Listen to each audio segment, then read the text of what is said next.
Hey, I'm back. Let's look at a refresher on decomposition.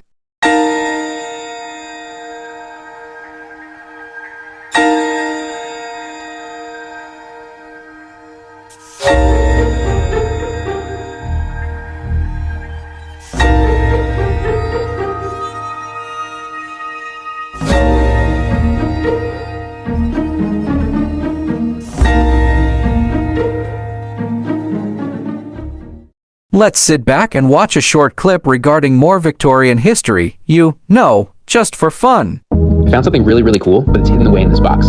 It's a Victorian funeral backdrop. Back in the Victorian era, there wasn't exactly always a funeral parlor around, especially in your small town, so the funeral would be held in your home. The mortician or funeral director would come to your house with this box. They'd pull out all of these curtains, this incredible velvet, and would set up stands to hang this fabric very beautifully behind the deceased person. The casket would sit in front, and it even has a little thing for flowers. And here it is, all set up. The gold sheet would be raised up for viewings. A disturbing tradition: post-mortem photography.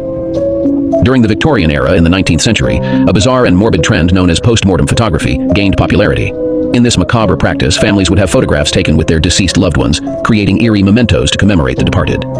Photographers were often called to capture images of the deceased posed in lifelike positions, sometimes with living family members. The idea was to preserve the memory of the departed in a way that, at the time, was considered sentimental. These post-mortem photos were cherished keepsakes and displayed prominently in homes. What makes this practice even more unsettling is that, in many cases, the deceased were made to appear as if they were still alive, eyes propped open, supported by hidden stands, and even painted pupils to create a more lifelike appearance. The photographs were not always immediately recognized as post-mortem, adding an extra layer of eeriness to the Victorian fascination with death.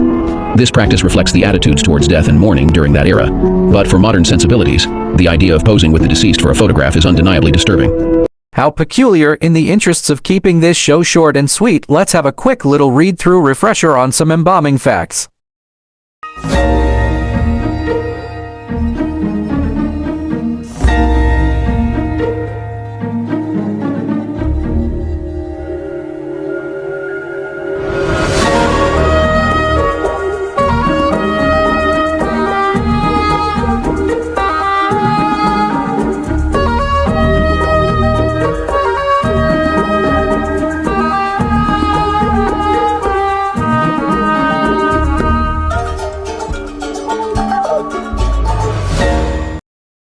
Let's take a butcher's at how the Pope was treated after passing. How the Pope's body is embalmed according to science. The embalming of Pope Pius XII in 1958 was a disaster. Papal physician Riccardo Galeazzi Lisi handled the process. He believed he had found the method used to preserve Jesus' body. The Pope's body wasn't kept cool or drained of fluids. Instead, Galeazzi Lisi placed Pius XII in a plastic bag. He added herbs, spices, oils, and resins. This dramatically accelerated the putrefaction process. The Swiss Guard standing watch couldn't handle the smell. They had to be rotated every 15 minutes. Since then, the embalmers have followed a standard process. The body is washed to remove bacteria on the surface. As the muscles stiffen after death, the body becomes rigid. The jaw forces the mouth open, so the mortician wires the jaw shut. The eyes are closed with plastic eye caps. Pieces of cotton might also be tucked into the jaw. This helps build up a relaxed expression. The body is sometimes massaged to loosen the muscles. Then, the deceased is arranged into a reclining position. The mortician makes an incision above the collarbone. They pull out the carotid and jugular arteries. The blood vessels are then cut open. They are connected to an embalming machine. It pumps an embalming fluid through the carotid artery. The blood is pushed out of the jugular. This liquid is a mixture of preserving agents. It contains formaldehyde and alcohol. Dyes in the mixture give the body a more lifelike color. A large needle-like vacuum is inserted into the abdomen. It's used to extract fluid and intestinal contents. Then, more embalming liquid is pumped inside. This helps remove microbes that would break down the body. Historically, the organs of the dead pope were removed. They were embalmed separately to create religious relics. However, no pope has had their organs removed since 1903. It was ruled that the pope's body must stay intact. It's even forbidden for the pope to donate his organs. All of the incisions are sealed. The body is then washed and prepared for presentation. The pope's body is dressed in red robes. A white mitre is put on his head. He is then taken to St. Peter's Basilica. There, he lies in state for 3 days. 3 caskets have traditionally been used for burying popes. They created an airtight seal around the late pontiff's body. They also allowed for objects to be buried with the body. The pope's body does not always stay buried in one place.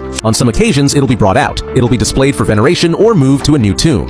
This can occur if the deceased pope becomes a saint. Thank you for sticking it out for another dead-educational video. That's all we have time for today, so this is goodbye for now.